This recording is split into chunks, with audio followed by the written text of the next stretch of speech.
السلام عليكم ورحمة الله تعالى وبركاته.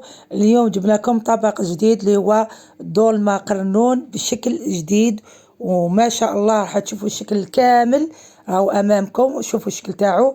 حنقسم لكم حبة ما حتى المرقة عاقدة تجي ما شاء الله. شوفوا حناخذ حبة قرنون هنا حيكون حسب افراد العائلة، كل فرد يعني عنده حبة قرنون مع كريات تاع يعني البول تاع اللحم. شوف هاو أنا الشكل اللي حبيته يخرج لكم. شوفوا يجي ما شاء الله. هاو لك أنا الشكل تاعنا، هذا هو الشكل اللي راح يكون. رافقوه بلا صوص وكرات اللحم والحميصة كما كنت تشاهدوا. يجي طبق ما شاء الله، طبق من الناحية الجمالية ومن ناحية الذوق يجي تحفة. إذا اللي عجبته الوصفة يتابع جميع المقادير، كل خطوات باش ينجح في العملية. إذا نحتاج قرنون نقيناه وغسلناه، حكيناه بالقاسبة يبقى لنا اللون تاعو. هذا حبة بيض، بيض حسب أفراد العائلة، معدنوس، ثوم، هنا دجاج أو اللحم مفروم، شوية بصل، ونحتاج كذلك الرز منقوع في الماء.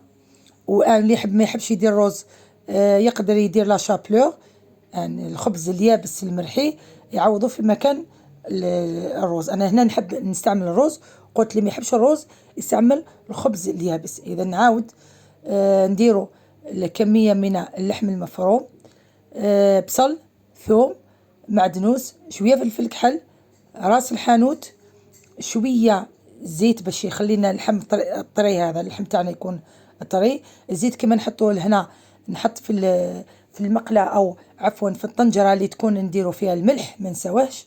كذلك نحطوا الملح في الطنجرة تاعنا مع البصل، شوية زيت، توابل اللي درناهم في العقدة تاعنا حنديروهم. هذا قلت راس الحانوت، وكيف كيف نديروه في الطنجرة تاعنا، يعني كل التوابل اللي نستعملوهم في العقدة راح نستعملوهم في الطنجرة تاعنا. إذا مع البصل.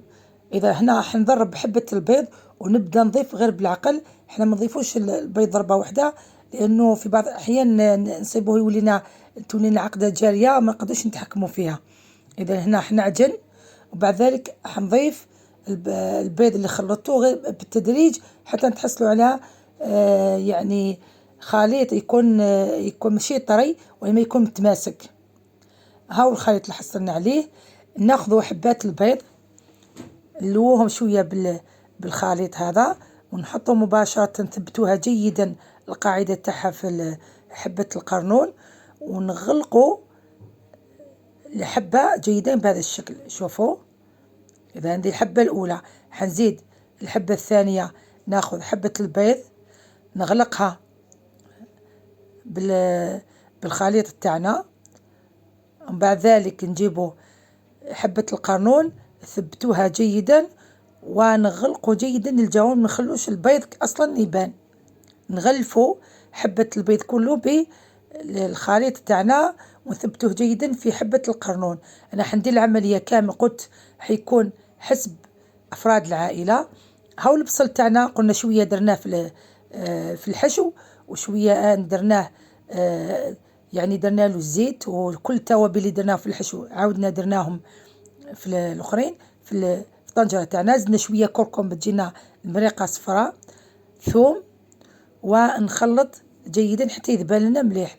لما يذبل حنمرقه بماء ساخن، ونرمو حميصة تاعنا اللي كنا عندي انا نكون درتها في الكونجيلاتور، غليتها من قبل وحطيتها في الكونجيلاتور، يعني ما يعني هاي شبه طيبة. نغطيها ونخلي حتى يغلي الماء تماما.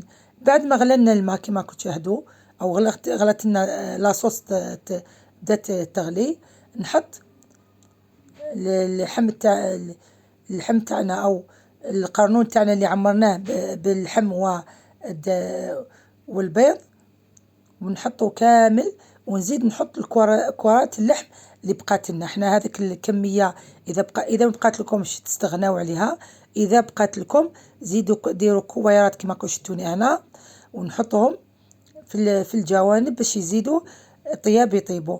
شوفوا هنا قلت حبة قرنون تكفي لشخص واحد، مع كرات شوية كرات لحم وحميصة ومرقة تكفي لشخص فرد واحد، أنا في رمضان. إذا نحطوا قلت كورات اللحم، نقصوا النار على نار قليلة ونخلوه يطيب حتى المرقة تثقل لنا. في الأخير نحو القرنون تاعنا، ندي شوية مرقة ونكسروا فيها ناخذ فيها صفار بيض وشوية عصرة قارص، نخلطوهم جيدا، عاود نرجعوهم للمرقة تاعنا باش تختار لنا المرقة هذيك وتجي أنا شكلها جميل كما شفتوا. إذا هنا بعد ما طاب لنا القرنون، المريقة هذيك فرغناها فوقه كامل. شوف الشكل تاعو كيفاش جاء، ما شاء الله.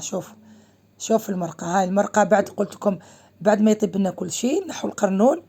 المرقة هذيك نحي شوية منها، نحط قلت لكم صفار بيض، عصرة قارص، ونعاود نخلط كل شيء ونرجعوا في لاصوص هذيك باش تثقل لنا. شوفوا هاو الشكل تاعنا، شكل جميل، مذاق روعة. القرنون رانا في موسم القرنون، أو كاين القرنون يعني ما شاء الله. شوفوا معاه قلت حميصة شوية لاصوص والكرات اللحم، يجي طبق يجي روعة شكلا ومذاقا. في الأخير نصلوا على النبي صلى الله عليه وسلم. ما تنسويش بدعاوي الخير لي والوالدي يا رب يرحمهم. دمتم آمنين، والسلام عليكم ورحمة الله تعالى وبركاته.